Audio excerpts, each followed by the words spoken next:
Nakikita po ninyo kung gaano katapa at malusog yung mga tanim ko. So for today's video, ay gusto ko po lang ibahagi po sa inyo kung papaano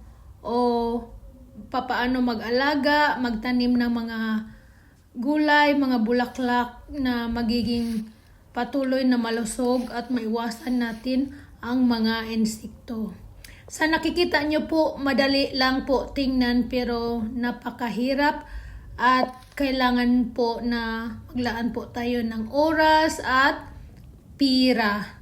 Hindi po basta-basta na magtanim lang po kayo, na magtanim sa mga kung anong lupa. Kasi inoobserbahan po natin ang panahon kung kailan siya itanim, kailan or saan siya dapat pagtaniman. So ito po ang maibabahagi ko po sa inyo.